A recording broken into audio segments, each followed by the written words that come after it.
मेरे साथ बोलिए, हरे कृष्ण हरे कृष्ण। आज इस पवित्र अवसर पर पवित्र मायापुर की भूमि पर मेरे साथ मंच पर उपस्थित पूज्य गौरांग प्रेम स्वामी जी महाराज, अध्यक्ष इस्कॉन नामहट्टा, पूज्य युधिष्ठिर गोविंदा प्रभु, पूज्य भक्ति वेदांत जनार्दन स्वामी जी महाराज, अध्यक्ष गौड़ीय वैष्णव संघ, पूज्य भक्ति वैभव नारायण स्वामी महाराज, सचिव सारस्वत गौड़ीय वैष्णव संघ, मोदी जी की मंत्री परिषद में मेरे साथी श्रीमान भूपेंद्र यादव जी, भारतीय जनता पार्टी के वरिष्ठ नेता और बंगाल विधानसभा में प्रतिपक्ष के नेता श्रीमान शुभेंदु अधिकारी जी, मेरे मित्र और भाजपा के प्रदेश अध्यक्ष, राज्यसभा के संसद सदस्य श्रीमान समीक भट्टाचार्य जी, और आज इस पवित्र अवसर पर देश भर से और पूरे बंगाल से आए हुए सभी भक्तजनों को मेरा हरे कृष्ण। सबसे पहले आज सुबह मेरी देश के सम्माननीय प्रधानमंत्री नरेंद्र मोदी जी जोड़े के साथ बात हुई थी।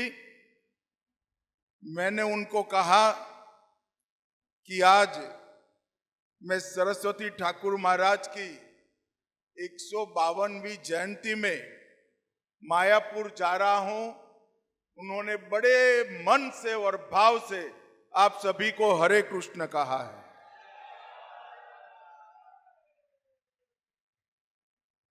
भाइयों बहनों, भी संबोधन में सम्मान के साथ मुझे कहा कि भारत के गृह मंत्री अमित शाह आज कार्यक्रम में आए।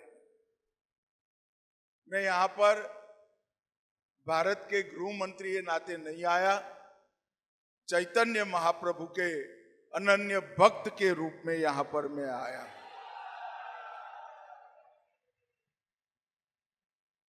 कई बार मायापुर आने का विचार हुआ, बदलता गया। महाप्रभु की ही इच्छा होगी, मगर आज ये संयोग बना कि जहां चैतन्य महाप्रभु ने स्वयं लीला की है, यही मायापुर में मैं आज विशाल भक्त समुदाय के सामने सबके दर्शन कर रहा हूं। और आज परम पूज्य श्री भक्ति सिद्धांत सरस्वती ठाकुर महाराज का 152वीं जयंती का समारोह तो एक प्रकार से मणिकंचन योग है। स्थान भी पवित्र है, दिन भी पवित्र है, और पूज्य संतों का यहां पर सानिध्य भी हमारे सामने।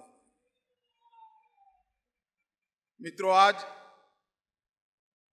मैं चैतन्य महाप्रभु, प्रभु नित्यानंद, श्री अद्वैत जो महाविष्णु के स्वरूप है, गदाधर और श्रीवास, ये सभी को प्रणाम कर कर मेरी बात की शुरुआत करना चाहता हूं। मैं जब यहां आया हूं तब मायापुर धाम में भक्ति सिद्धांत प्रभुपाद जी और भक्ति वेदांत प्रभुपाद जी को मन पूर्वक प्रणाम कर कर मेरी बात की शुरुआत करना चाहता हूं, क्योंकि ये दो महापुरुषों ने ही श्री चैतन्य महाप्रभु ने जो भक्ति आंदोलन की शुरुआत की, उसको न केवल आगे बढ़ाया, आधुनिक बनाकर युवाओं में और विश्व भर के आत्माओं के कल्याण का रास्ता प्रशस्त करने का काम।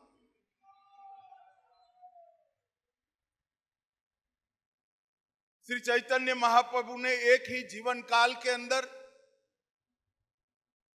देश और दुनिया के कई अंधकार के अज्ञान के अंधकार से पीड़ित आत्मा के उद्धार का, भक्ति का रास्ता प्रशस्त किया। गुण अवगुण, अच्छा बुरा तो इंसान में बसता है, इंसान में रहता है, मगर जब व्यक्ति अपने अस्तित्व को विलीन कर कर श्री कृष्णमय हो जाता है तो सब अच्छा ही अच्छा हो जाता है। और यही रास्ते पर श्री चैतन्य महाप्रभु ने कीर्तन, नृत्य, भक्ति संगीत और गीता का अगाध संदेश बहुत सरल तरीके से पूरे पूर्वी भारत में उत्तर पूर्व तक, नॉर्थ ईस्ट तक पहुंचाकर कई अज्ञानी जीवन में प्रकाश का उजियारा, भक्ति का दीपक प्रगटाने का काम किया।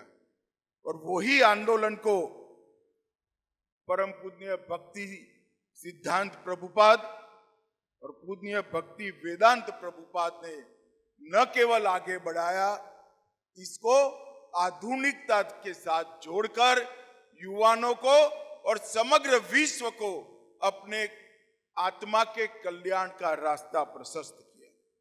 आज बहुत पवित्र दिन है। चैतन्य महाप्रभु के प्रिय सेनापति और गौड़ीय मत के संस्थापक, जिनको हमारे गुजरात में युग आचार्य भी कहते हैं, श्री भक्ति सिद्धांत सरस्वती ठाकुर प्रभुपाद का आज 152वां जयंती है। और आप सभी लोग श्री कृष्ण के, भगवान नरसिंह के और श्री भक्ति सिद्धांत सरस्वती ठाकुर प्रभुपाद के गुणगान करने के लिए यहां आए। मैं भी आज बहुत समय से जो टलता जाता था, वो स्थान का मुझे भी यहां आकर मेरी चेतना को जागरूक करने का मौका मिला है। इसलिए मैं मठ के सभी लोगों का बहुत बहुत धन्यवाद करना चाहता हूं। कोई व्यक्ति अपने एक जीवन में 1 अरब बार श्री कृष्ण जाप का संकल्प ले, वो ही बड़ी बात है। एक कोई व्यक्ति तय करे कि मैं मेरे जीवन में 1 अरब बार प्रभु श्री कृष्ण का जाप करूंगा, ऐसा संकल्प लेना ही बड़ी बात है। मगर अपने जीवन के कालखंड में वो संकल्प पूरा करने का काम श्री भक्ति सिद्धांत सरस्वती ठाकुर जी ने किया। ये दुनिया के लिए एक अनुकरणीय उदाहरण है। एक जीवन में 1 अरब बार श्री कृष्ण का नाम स्मरण, एक बार भक्ति के साथ श्री कृष्ण का नाम स्मरण करने से ही चेतना जागृत होती है, ऊर्जा की प्राप्ति होती है। कई सारे मन के सामने पड़े हुए अज्ञान के अंधकार दूर हो जाते हैं। हम कल्पना कर सकते हैं कि एक व्यक्ति ने एक जीवन में 1 अरब बार श्री कृष्ण का नाम जप किया, वो व्यक्ति ने अपने जीवन को सच अर्थ में श्री कृष्णमय कर दिया। और वही रास्ता उन्होंने गौड़ीय मठ के माध्यम से सबके सामने रखने का काम किया। आज कदाच 100 साल के बाद कोई ये बात को बोलेगा तो दुनिया में इसको मानने के लिए कोई तैयार नहीं होगा कि 1 अरब श्री कृष्ण नाम स्मरण कोई कर सकता है। श्री भक्ति सिद्धांत स्वामी जी ने धर्म को कई प्रकार की मान्यताओं की रूढ़ियों से बाहर निकालने का उन्होंने एक सिद्धांत प्रस्तापित किया कि आधुनिकता धर्म की दुश्मन नहीं है, आधुनिकता से ही धर्म आगे बढ़ता है, वो धर्म की साथी है। और एक जमाने में प्रिंटिंग प्रेस को वर्ज्य माना जाता था, सुनना याद करना इसके माध्यम से ही भक्ति पनपती थी, बढ़ती थी, फैलती थी। उन्होंने प्रिंटिंग प्रेस को बृहत मृदंग का नाम देकर ये बताया कि मृदंग की आवाज तो कुछ दूर तक जाती है, मगर प्रेस में छपी पुस्तक 7 सागर बाहर जाकर भी भक्ति का प्रचार। और ये रूढ़ी तोड़ने में बड़ी हिम्मत चाहिए मित्र। जब श्री कृष्ण के प्रति भक्ति अचल हो, अनन्य हो, उसके प्रति श्रद्धा दृढ़ हो, तभी रूढ़ियों को तोड़ने का साहस आ सकता है।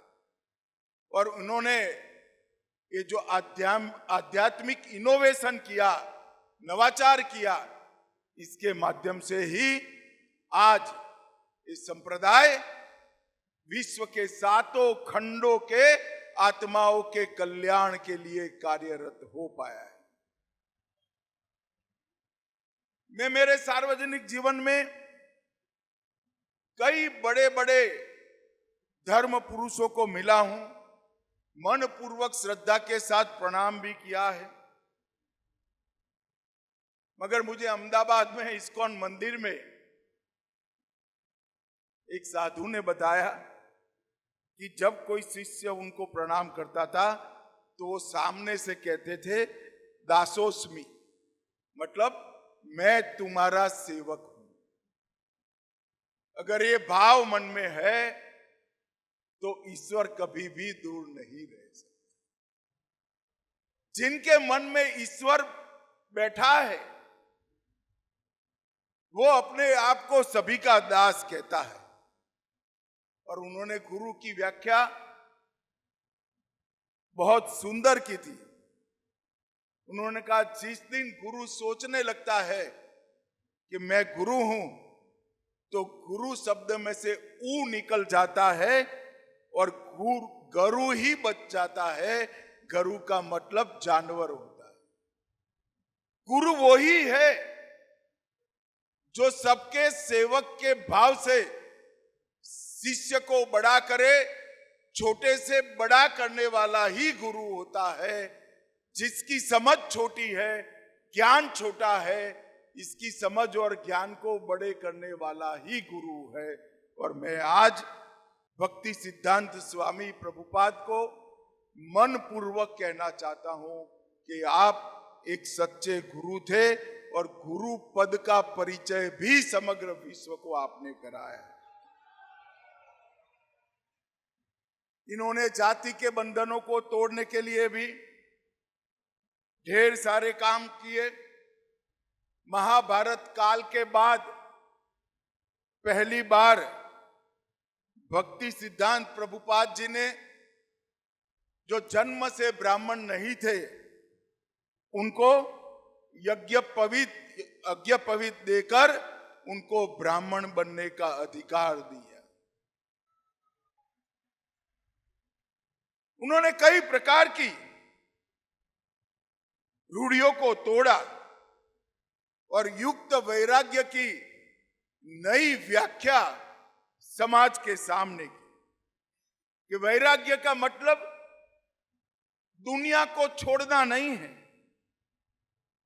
दुनिया की हर वस्तु को श्री कृष्ण की सेवा में लगाना ही वैराग्य है। वैराग्य का मतलब अपने अंदर की बुराइयों से दूरी कर देना। वैराग्य का मतलब संसार में सब कुछ छोड़ना नहीं है, बुराइयों को छोड़कर समस्त संसार को श्री कृष्ण की भक्ति में लगाना ही वैराग्य है।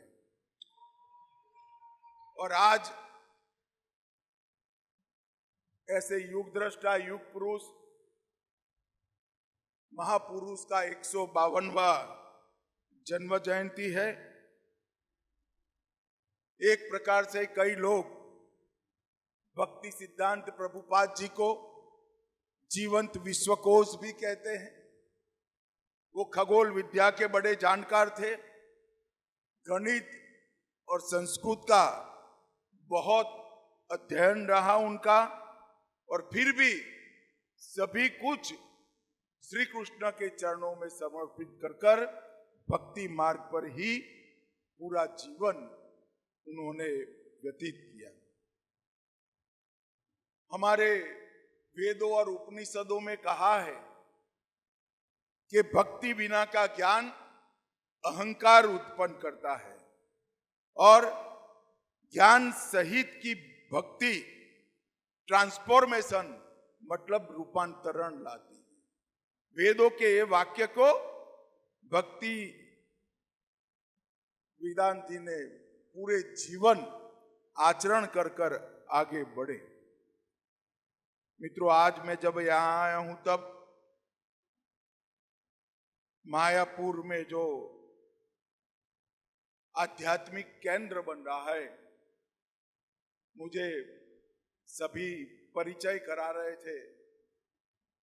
मैं संस्था को कहकर जाना चाहता हूं कि ये आध्यात्मिक केंद्र से न केवल देश, पूरे विश्व के भक्तजनों को बहुत बड़ी उम्मीद है कि यही केंद्र विश्व के कल्याण का कारण बनेगा। और ये मायापुर धाम में बनने वाला ये केंद्र कई युगों युगों तक भक्ति मार्ग का प्रतिपादन करता रहेगा। चैतन्य महाप्रभु, भक्ति वेदांत प्रभुपाद, भक्ति सिद्धांत प्रभुपाद, इनके ढेर सारे सिद्धांतों का ये प्रतिपादन करता रहेगा। और भक्ति सिद्धांत प्रभुपाद जी के जीवन में अनेक बड़े काम हुए, उसमें से सबसे बड़ा काम किया उन्होंने भक्ति वेदांत प्रभुपाद जैसे शिष्य को तैयार कर इस संप्रदाय को आगे।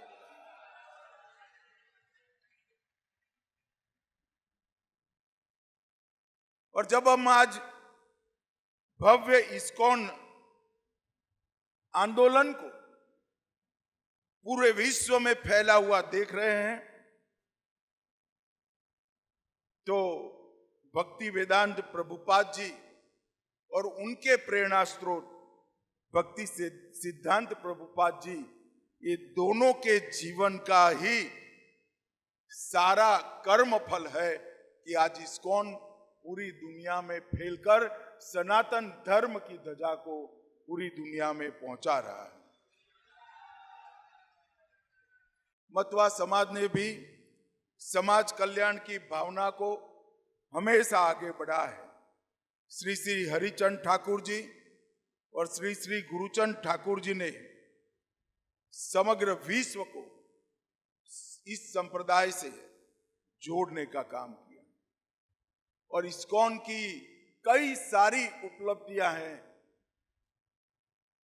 इसमें सबसे बड़ी उपलब्धि है, मैं भारतीय जनता पार्टी के अध्यक्ष के नाते और देश के गृह मंत्री नाते देश के हर राज्यों में कई बार भ्रमण करा हूं। हर राज्य की अलग भाषा है, कई राज्य में तो अनेक भाषाएं हैं, मगर मुझे हर भाषा में गीता जी की पुस्तक मिली है और वो इस्कॉन के माध्यम से ही छपी हुई। स्कूल के बच्चे हो या कॉलेज के युवा हो, घर में ठाकुर जी की पूजा करने वाली गृहिणी हो या लैपटॉप लेकर बड़ा काम करने वाला युवा हो, सबको गीता के मार्ग पर चलने की प्रेरणा और गीता आंदोलन को संबल देने का काम इस्कॉन ने किया है। और इसीलिए हमारे प्रधानमंत्री नरेंद्र मोदी जी भी दुनिया से कोई भी देश का राष्ट्राध्यक्ष या मंत्री आता है तो उसको भेंट में गीता देने का काम करते हैं, क्योंकि यही संदेश समग्र विश्व के कल्याण का संदेश है। मित्रों, मैं ज्यादा कहना नहीं चाहता। मुझे इस्कॉन के बारे में भी ये कहना है कि न केवल भक्ति आंदोलन को मजबूत करना, हमारी परंपराओं का, हमारे शास्त्रों का प्रचार प्रसार करना, इस्कॉन ने सेवा के क्षेत्र में भी बहुत बड़ा काम। कई प्रकार की कुदरती आपदाओं में जब वहां जाकर देखते हैं तो सबसे पहले इस्कॉन का प्रसाद देने का पंडाल लग गया होता है। मुफ्त भोजन वितरण, अस्पताल, स्कूल, कॉलेज, इकोलॉजी की सभी सिस्टम को मजबूत करना और भारतीय उत्सवों को फिर से एक बार युवाओं तक पहुंचाने में इस्कॉन ने बहुत बड़ी ताकत लगाई है और सफलता भी प्राप्त करी। आज मैं यहां आया हूं बड़े मनोभाव के साथ भगवान नरसिंह के सामने भारत के कल्याण की प्रार्थना कर कर यहां आया हूं। मुझे भरोसा है कि नदिया की ये भूमि पर चैतन्य महाप्रभु जी ने स्वयं लीला करी है। वहां पर अब भक्ति मार्ग का एक बहुत बड़ा प्रचार का केंद्र बन रहा है और जागृत स्थान भगवान नरसिंह का यहां पर है। मुझे विश्वास है कि भगवान नरसिंह हम सब पर जरूर कृपा करेंगे और 2047 तक हम विकसित भारत और सनातन का संदेश पूरे विश्व में पहुंचाने में सफल होंगे। यही मेरी आपको शुभकामनाएं हैं। फिर से एक बार मुझे यहाँ इस कार्यक्रम में सम्मिलित होने के लिए गौड़ीय मठ ने बुलाया, यहाँ उपस्थित रहने का मौका दिया और मेरे विचार आपके सामने रखने का मौका दिया। इसलिए गौड़ीय मठ संस्था का हृदय पूर्वक धन्यवाद करता हूं। और अंत में फिर से एक बार आप सब मेरे नाम साथ बोलेंगे, हरे कृष्ण हरे कृष्ण